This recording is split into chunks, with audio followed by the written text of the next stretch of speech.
Hey, I'm Kelsey. This is my 68 Cardinal. It's didn't always start out like this. It started out green and white, all green interior. It's kind of been a long process, and definitely had a lot of fun along the way, and a little family history. It used to be my grandfather's. He owned it for about 35 years and flew it all over the United States, had tons of fun with it. I kind of grew up in the plane. We used to go on trips and go up to the cabin and stuff. He'd just fly up, pick me up, and off we'd go. So a lot of fond memories, and then I was given the opportunity to come through and basically acquire it and just have fun with it again, keep it in the family. And it's such a wonderful, fun airplane. It's a good family plane. About 650, 700 nautical miles, cruising at about 120, 125 miles an hour. So you're not getting there super fast, but it's a lot faster than driving. It's definitely been a fun process. It is full strip, repaint, clear coat. Red and black's my favorite color. It's big old barn doors, straight 90-degree open, slide in and out. It's lots of room on the inside. It's comfortable, roomy. Nice long wings, but no strut, as you can see. Take this thing out camping every now and then and just simply hang a hammock from the tie down to the spar, wrap it around, sling a hammock, 5 minutes, you're done. 10 ounces is your camping weight. Nice and fun. Some droop tips around there, nice smooth. Flap speed, drop them at 120 for the first notch. After that, slow it down. Landing speed over the numbers, 80 miles an hour. Chop the throttle, bring it in, just settle it. Hold back on the yoke, hold, and just settles in, squeak it in like butter. Big old stabilator here.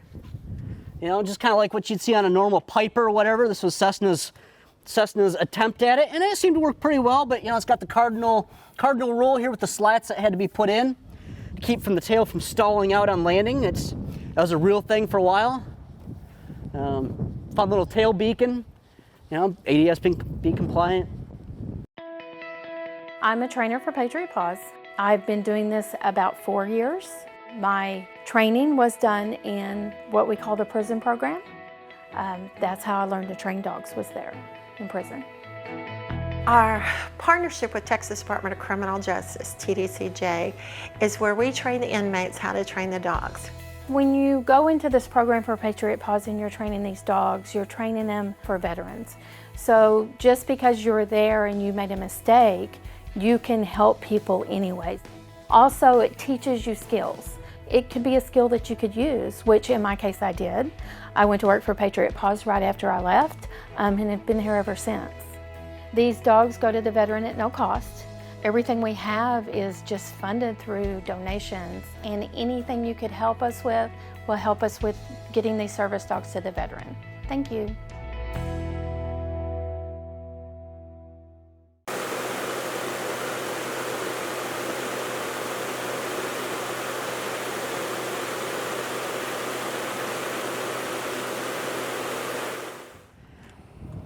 Manual trim tab, so if it's flying a little funny, just go out here, undo the 3 screws, make a little tweak and adjustment, back in the air.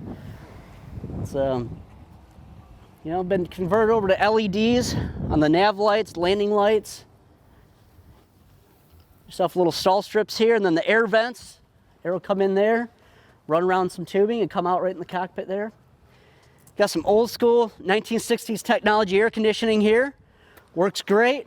You can open the windows at 120 miles an hour, and that's more than enough airflow coming in. Any more, and you run a risk of them ripping off, so that's why they put the limitations on them. But this right here is great for taxiing. This particular, I can feel the heat coming out of it right now, so it's doing its job. That's the problem with having a black airplane is, even though we're kind of overcast right now, definitely absorbed a lot of heat. It's coming out pretty good, but it keeps it nice and cool in there. It's been converted from 150 horse to 180 horse with a power flow exhaust, constant speed prop. It adds 15 horse to it. That's what they advertised, was 15 horse increase with the power. Shorter takeoffs, better cruise, better economy depending on how you're going to do it. If you want the same airspeed, you can bring the power back from what was stock, or if you want to go a little faster for the same power settings, you go a little faster, you burn a little bit more fuel that way. But highly recommend. You can do the short stack too, which only comes to about there. Gives it a little bit sleeker look, but I kind of like this because it's fun, it's old school. Rotation's going to be about 60, 65 miles an hour. Maneuvering is about 115. That's the max if you're going to be doing something fun.